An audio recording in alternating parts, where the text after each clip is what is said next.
awareness, being aware of the emotion and the thoughts. Here are the thoughts, here are the emotions, and awareness is looking at them. You are looking at them. It seems you have successfully managed to take off the costume of those thoughts and feelings while they were playing out, because you have exactly not used some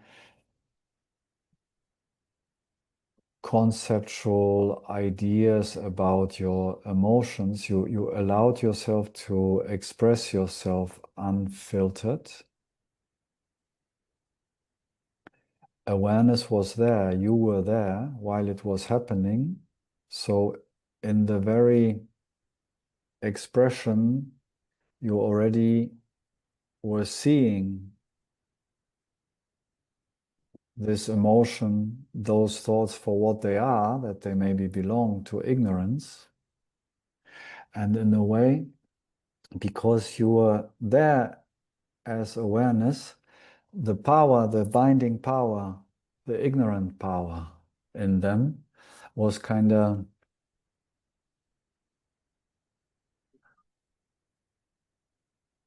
dissolved in the moment. Understanding. So this is understanding. You are seeing what is happening.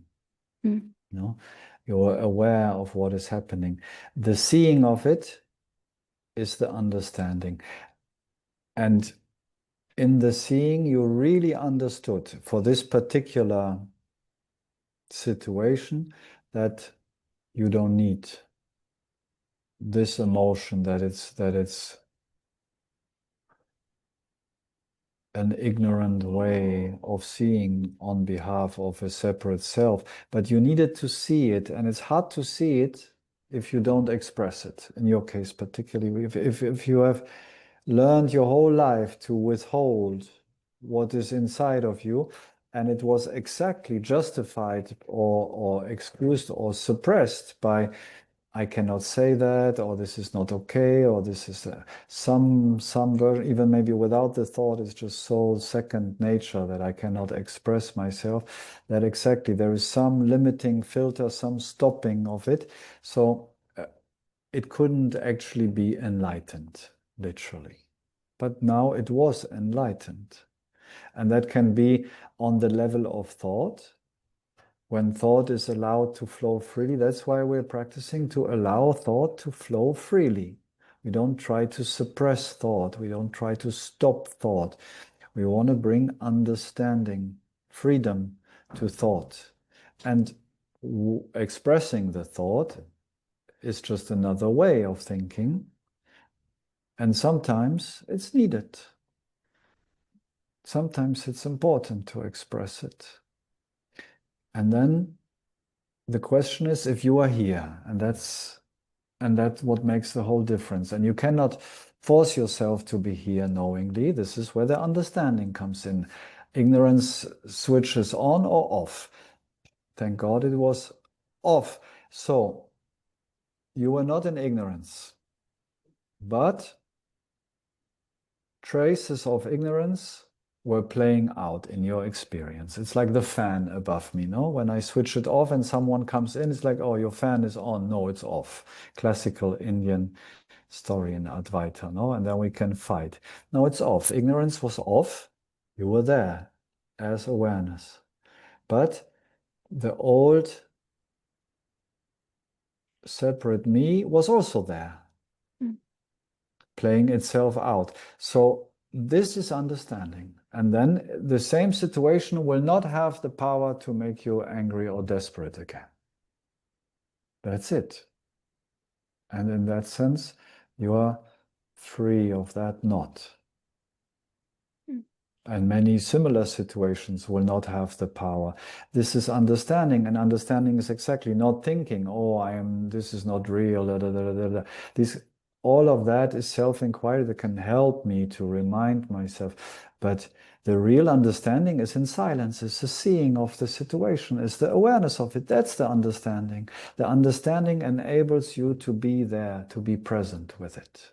with the sensation, with the thought, or maybe with the outburst even of the voice, which is important for you to find your voice and to express also what you have to express. And then no bad feelings because you have friends and people around you, hopefully, that are on the path that understand, okay, sometimes I get angry, but at least I'm not suppressing it. At least we're real with each other. We are real friends. And that has room for that because we know that awareness takes care of it. But it can only take care of it, and that's the important thing, if it's not conceptualized into some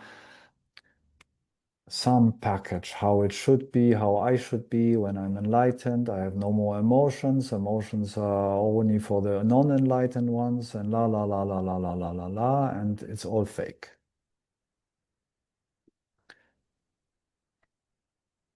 Because awareness, you doesn't mind, right?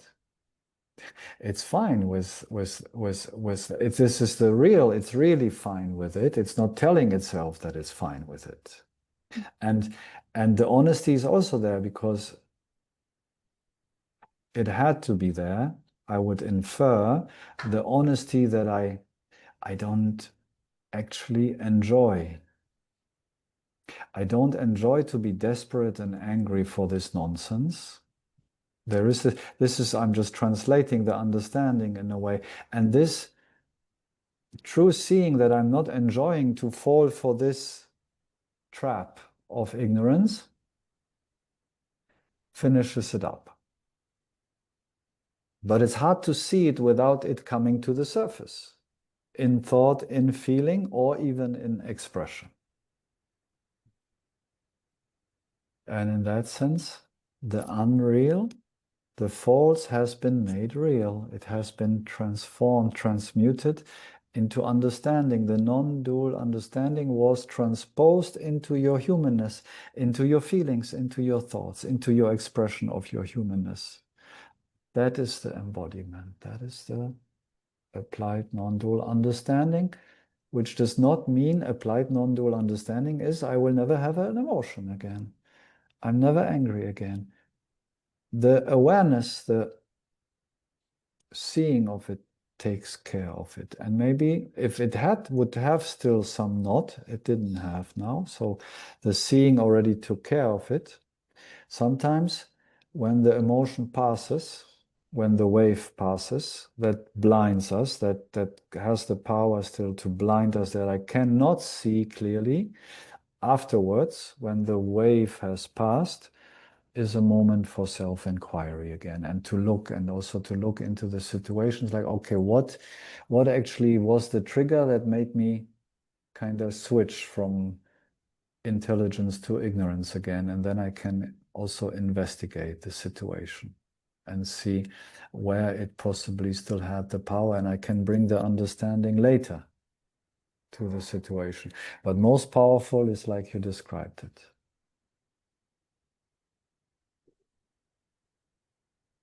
It's not so, you know, yes,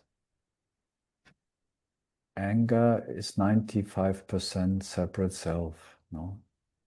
Okay. We could say possibly something like that. Despair,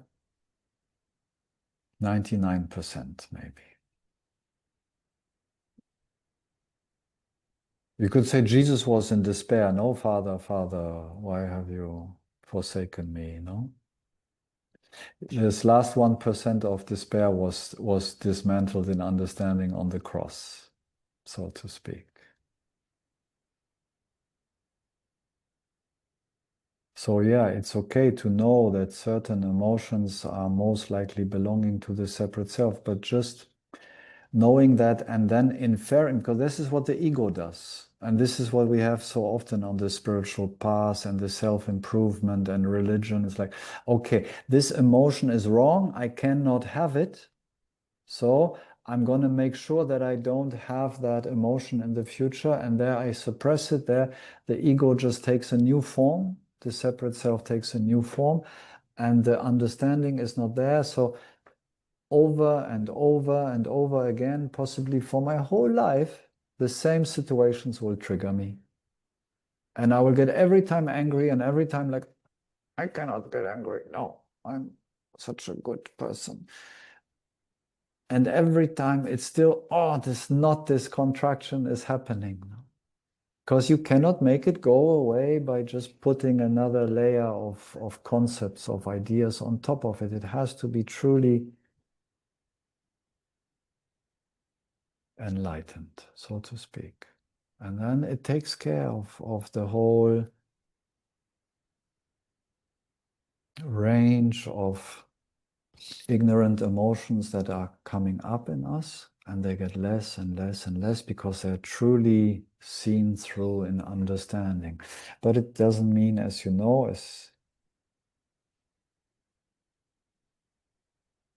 we share it here, I share it here often, and the most likely you will find yourself in a more expressive character than in the past, where the separate self was having a strong hold over you. You will not be scared to express the truth. You know?